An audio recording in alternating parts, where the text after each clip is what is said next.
You can be happy for one artist while wanting better for others. That's the takeaway from a recent exchange between Adele and Spotify involving the streaming service's controversial auto-shuffle feature. On Saturday, Adele retweeted a post from entertainment news site Pop Crave confirming Spotify had removed the auto-shuffle feature on the premium version of her new album, 30. This means subscribers listening on the platform will not have the tracks randomized by default. Instead, 30's songs will play in the order designed for the album, unless the listener chooses to shuffle them. We don't create albums with so much care and thought into our track listing for no reason, the Grammy winner wrote on Twitter.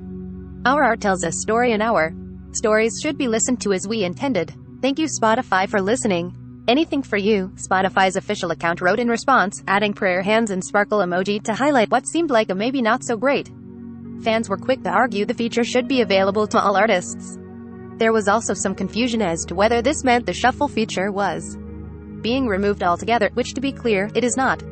One fan shared an old tweet from Lady Gaga posted for Chromatica's release in 2020 to underscore the point of equity between artists. Please listen from the beginning to the end, Gaga wrote at the time. And oh, need to shuffle, it's my true story.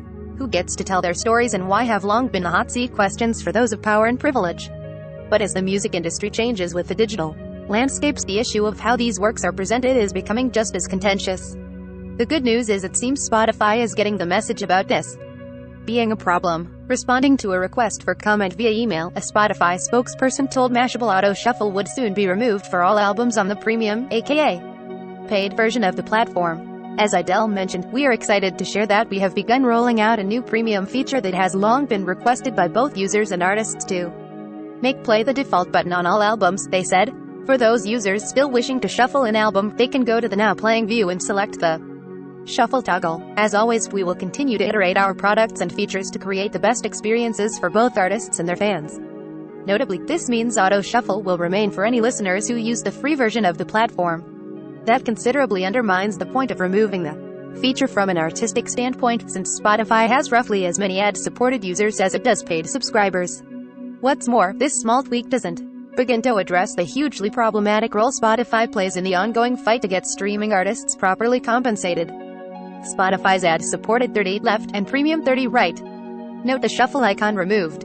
Still, is a promising sign in a month full of major music news. With Taylor Swift reclaiming Red and Adele's win against Auto Shuffle, the journey to put the music industry back into the hands of musicians is riding a strong updraft. Let's just hope the tables keep turning, and bad faith virtue signaling doesn't make a comeback.